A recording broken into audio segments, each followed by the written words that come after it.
तो गाइस अगर आप एलएन में एडमिशन लेना चाहते हो तो स्क्रीनिंग टेस्ट का तो अभी तक आपने नाम सुन लिया होगा। इसके ऊपर मैंने ऑलरेडी 2 वीडियो बना दिया, उसके बाद भी लोगों के इतने ज्यादा कंफ्यूजन आ रहे हैं कि मुझे तीसरा वीडियो भी बनाना पड़ रहा है। तो गाइस अगर आप कोटा जाना चाहते हो, एलएन में एडमिशन लेना चाहते हो और आपको नहीं पता है कि स्क्रीनिंग टेस्ट क्या होता है, तो पहले मैं आपको ये बता देता हूँ। अगर आप कोटा में जाके एलएन में एडमिशन लेना चाहते हो तो आपको स्क्रीनिंग टेस्ट देना पड़ेगा। स्क्रीनिंग टेस्ट आप बोल सकते हो कि एक एंट्रेंस एग्जाम है जिसे दिए बिना आप एलएन में एडमिशन अब नहीं ले सकते।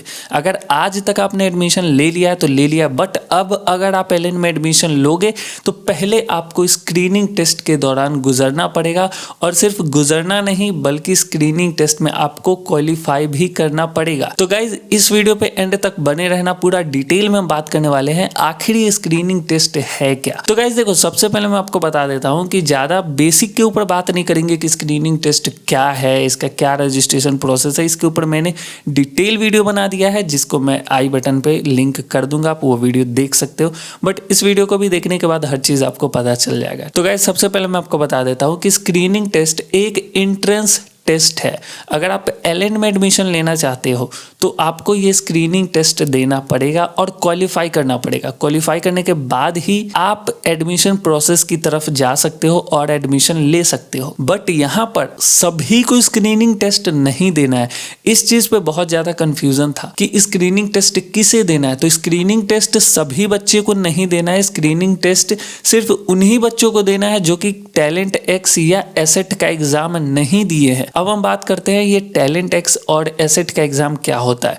तो टैलेंट एक्स जो होता है ये ऑल इंडिया लेवल पे एक स्कॉलरशिप टेस्ट होता है जो कि आप एग्जाम देते हो। इस एग्जाम में पूरे भारत के बच्चे बैठे होते हैं और हर कोई टेस्ट देते हैं और उनके रैंक के हिसाब से आपको स्कॉलरशिप मिलता है। तो ये हो गया हमारा टैलेंट एक्स।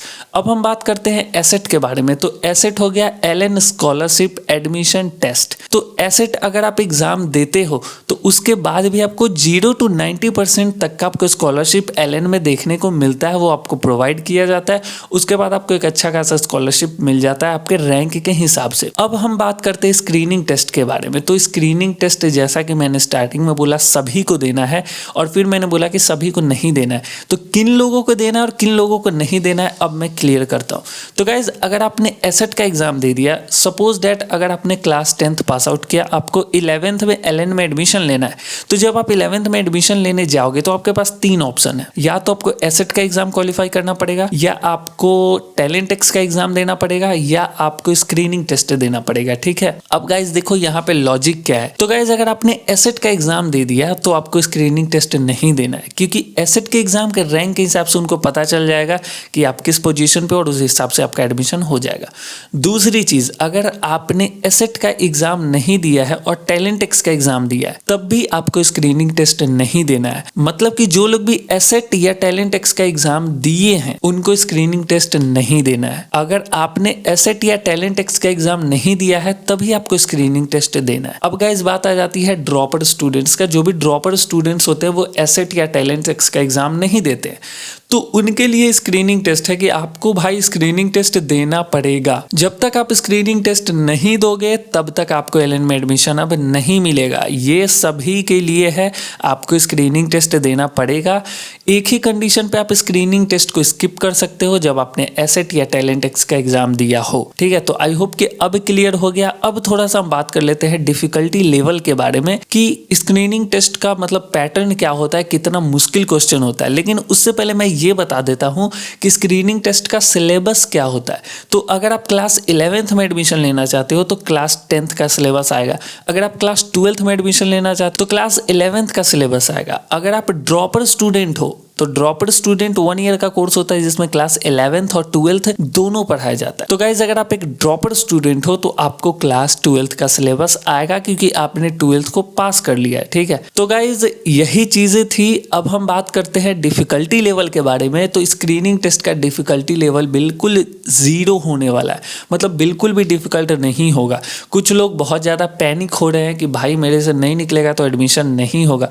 गाइज अभी तक जितने भी कॉमेंट्स है और जितने लोगों से मेरी बात हुई है, सभी ने मुझे यही कहा है कि भैया मैंने स्क्रीनिंग टेस्ट दिया है, बहुत ही आसान क्वेश्चन है।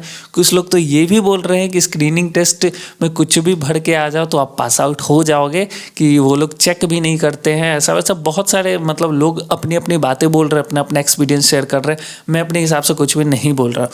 लेकिन अगर मैं अपनी बात करूँ कि मुझे क्या लगता है, तो गाइज मुझे भी यही लगता है कि स्क्रीनिंग टेस्ट का कुछ और ही सिस्टम होगा।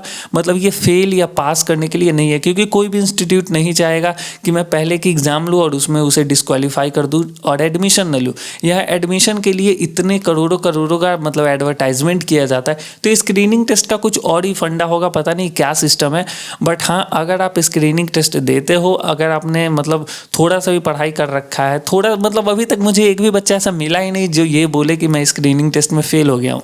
हर कोई स्क्रीनिंग टेस्ट में पास ही हो गया, तो अब इसमें मैं कुछ भी नहीं बोल सकता। आप समझदार हो, आप समझ सकते हो कि स्क्रीनिंग टेस्ट का क्या सीन है। बाकी गाइज यही चीज़ बताना था। आई होप कि अब क्लियर हो गया। आप स्क्रीनिंग टेस्ट के ऊपर एक भी कमेंट प्लीज़ मत करना, बट फिर भी अगर कोई डाउट बचता है तो यार कर देना नीचे कमेंट। तो चलिए, आई होप कि आपको वीडियो पसंद आया होगा। वीडियो अच्छा लगा like comment share and subscribe जरूर कीजिएगा। सब्सक्राइब करना बहुत ज़रूरी है, क्योंकि जब तक आप सब्सक्राइब नहीं करोगे नेक्स्ट वीडियो का नोटिफिकेशन आपको नहीं मिलेगा। तो चलिए, आज के लिए इतना ही, मिलते किसी और दिन किसी और वीडियो के साथ।